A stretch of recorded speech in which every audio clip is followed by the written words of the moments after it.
What is going on, guys? Out here on a beautiful sunny day.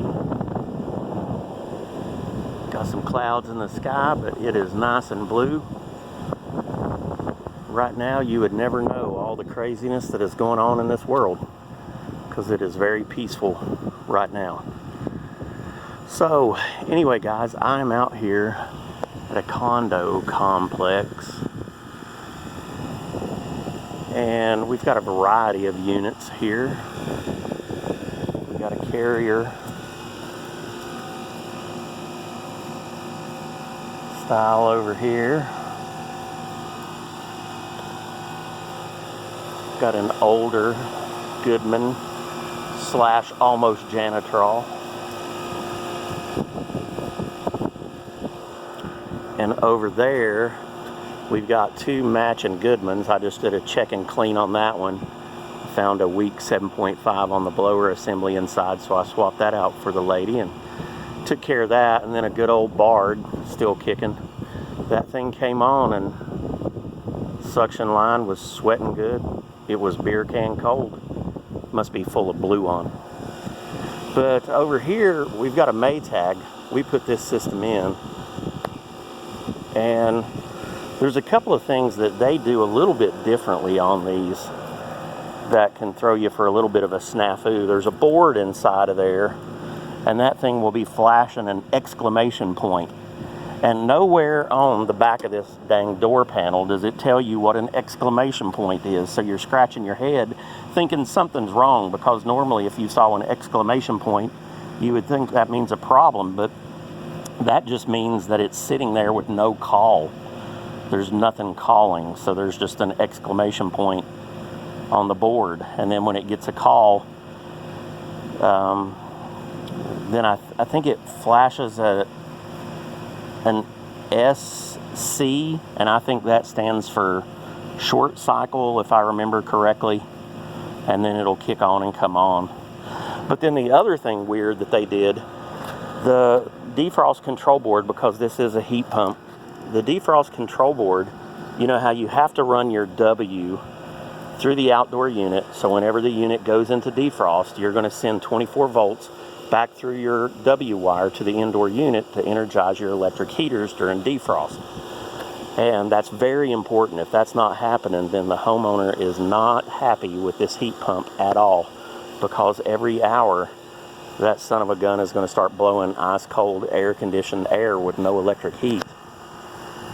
And what they did differently on these things, you're supposed to bring a wire in through a W1, and then on the other side of the board, there's like a metal plate that divides the board. And on the other side of that metal plate, behind a glob of wiring, is a W2 circuit with a black wire coming off of it.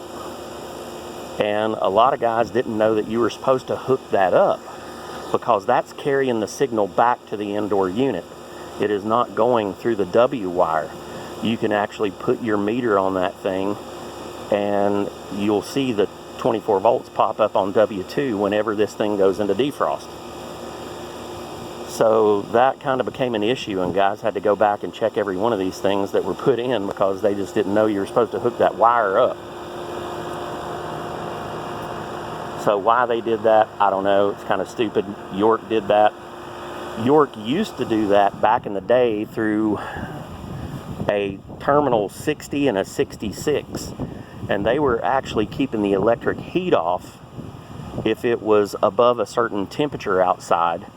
Your W 24 volts went through the outdoor unit. It made a loop through that temperature sensor, and if it was above a certain temperature, the unit said, hey, you don't need electric heat right now, just run the heat pump. So it was kind of a way of getting a little more efficiency. And you know, that was like 20 some years ago on those old York units that looked like coffee tables. And that was a good thing. And whenever York come out with their newer units, you just sort of assume that's what they were doing on the new ones too. But they're not. There's no temperature sensor in that board. They're not keeping the electric heaters off for any reason. They're just making a stupid loop. So they're running it out to the board and then running it back in through a separate terminal instead of just using one terminal. And to me, that just kind of seems stupid. It seems like, you know, that's just that much more cost on a board to put an extra terminal on there. But anyway, we don't have to worry about things like that with good old Goodman, because Goodman just chugs right along, just chugging, chugging, chugging. They don't need no 2 W circuits. They can do it with 1 because they're Goodman. All right, you guys, that's it for this one. Just wanted to stop in, say hello, see how you guys was doing. I hope everybody's being safe out there, not getting caught up in the craziness. I hate that the world is coming to this right now, but I don't know. I don't know, guys. It's a sad, sad thing. But anyway, guys, enjoy the day as much as you can. It's beautiful out here. I'm going to try to stop and smell the roses if I can find some back here in the bushes somewhere. I might do that. So anyway, guys, leave me a thumbs up. Leave me a comment below. Let me know how you're doing through all this. And I will catch you next time. See ya.